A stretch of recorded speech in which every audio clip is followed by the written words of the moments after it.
Music of the Year 2001. Okay, time for one of the more obscure genres that just had enough releases to get its own section.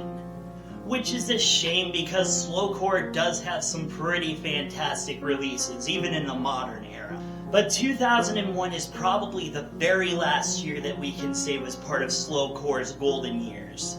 Many of these artists, as they went into the 2000s, would slowly just be called folk music. For those of you that don't know what slowcore or sadcore music is, it's just basically really non-commercialized, emotional, slow music. Very hushed vocals, very depressing lyrics. I'm sure the rest of you that are really that interested will look more into it. But here are the albums for 2001 in the realm of slowcore. Red House Painters, Old Ramon. Alright, I want to preface this by saying that yes, I am aware of the current allegations against Mark Kozlek. And I'm not going to be one of those fans that tries to deny the accusations. Look, those of us that have been into Red House Painters and Sun Kil Moon over the years have known that Mark Kozlek is kind of an asshole. He's mean to his fans, he's mean to the critics, and he's especially mean to other musicians who make his penis feel small. So when I heard about the accusations, I wasn't exactly surprised, and I'm a huge Red House Painters fan. Now I'm not going to buy any more of his music from this point out. Everything that I've had, I already owned a physical copy of. That money's been spent. And I'm capable of consuming media and separating the art from the artist and still recognizing the terrible things that that artist has done. I'll see you in another segment when I have to go over that same spiel with Ryan Adams. Now, even as a Red House Painters fan, this is one of their weaker efforts. The album was shelved for a number of years due to those mergers that happened around 2001. This was actually going on around the late 90s and early 2000s as it is, and I forgot to mention it in my general history. But a lot of artists ended up getting screwed over because their work was deemed uncommercial. Well, finally, Sub Pop Records ended up buying this recording in 2001, probably to help hype up Mark's own solo career that was impending.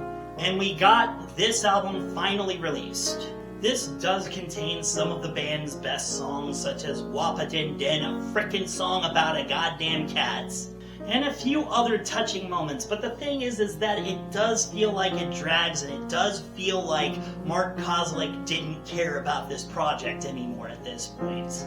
And there is a tad bit of lack of passion in a few spaces, so like I said, it's one of the band's weaker efforts. I give it a B-. Things We Lost in the Fire, Low. The most famous album by probably the most famous slowcore band.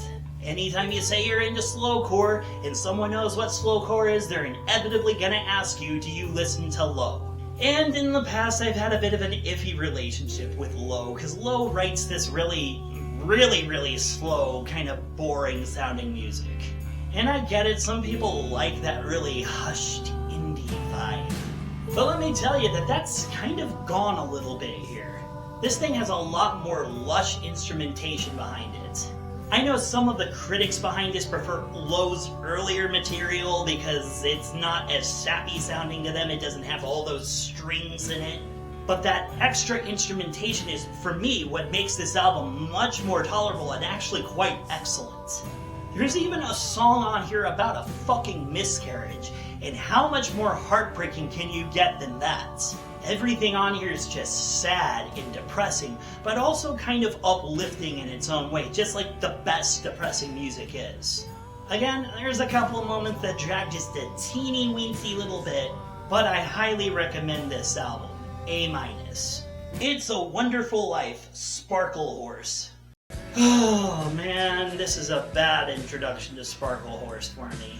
Alright, first off, I get it, people love this album. It's got PJ Harvey and Tom Waits on it, but I don't really care about that because you can barely tell that they're there. Their talents are so underutilized.